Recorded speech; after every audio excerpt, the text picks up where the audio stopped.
I had lost myself. I had lost myself. But on the outside, it looked like I had everything. I had three kids, a 12-year-old, a 13-year-old, and a 19-year-old. I was married for over 19 years. I had went back to school, got my accounting degree, was working in corporate America in the accounting department. We had moved from an apartment to a ranch style home to a three-level brick home, which included a two-door garage, and yes, I had a little puppy. It was a prominent neighborhood. Across the street from us lived our House representative. Down the street was, like two houses down, was the house of, former house of our mayor. Next door was the house of a pianist player who had played at Carnegie Hall and had recently retired from being a music instructor at North Carolina Central. And two streets over was the former house of a renowned gospel singer, Shirley Caesar. So, yeah, looked like we had it going on. But you know what? I was miserable on the inside.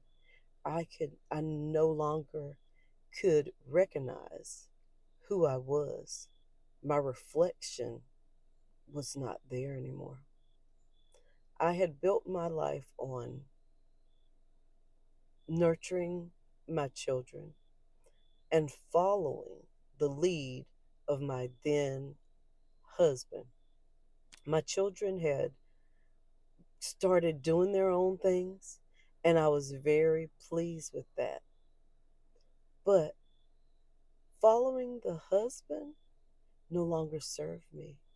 It had not served me for quite a while. But I was always going with, I need to stay for the children. But I got to a point where I lost myself. And that excuse, staying for the children, no longer served as a crutch. I found myself just, wondering, okay, how do I get back to me? How do I go within? How do I build again? And I was in my quiet place. I wasn't at church. I wasn't around anyone. I was just by myself with the Creator. And loud and clear, the words of Iyanla Van Sant rang out strong, straight to me. My life matters. I matter. My life matters. I matter.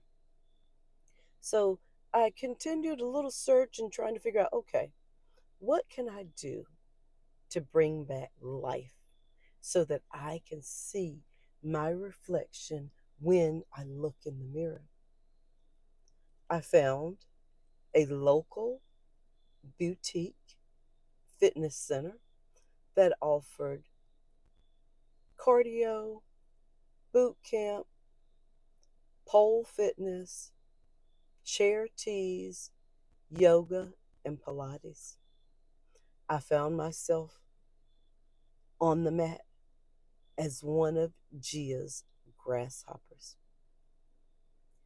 And every time I stepped foot on that yoga mat, I could see a little bit light as I became lighter. Things became to just brush away. I learned to connect my mind and my body and shut out all the noise. My yoga journey became exactly what it's supposed to be. It was my journey back to myself, through myself, for myself. I became a little bit stronger. I learned how to practice pause. I allowed myself to love me again, to set boundaries. I was able to pour into thyself in a way that I never had before. I would show up on my mat each practice broken as I was. But every time I got up off that mat, I knew and I saw and I felt that I was walking a little bit closer to my true divine self. Yoga became my foundation of calm where I could connect with my breath. I was able to breathe in and breathe out and let it go. Connecting to my breath allowed me to release and lose the excess weight that I was carrying for everyone else.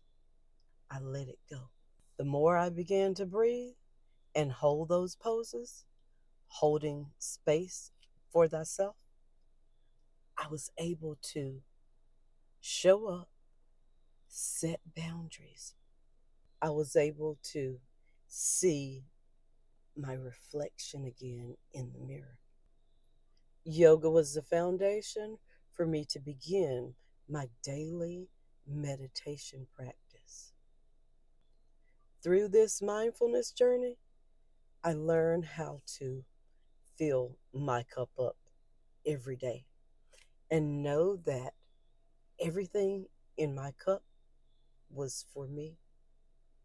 But then once that overflow came, I could share that with everyone else. But I knew to invest in me first, that I was my number one priority.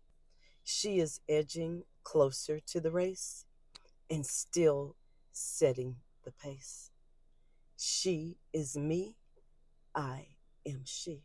Yoga continues to be the foundation, to be the journey of thyself, through thyself, to thyself. I have found myself again. I see my reflection. I matter. My life matters.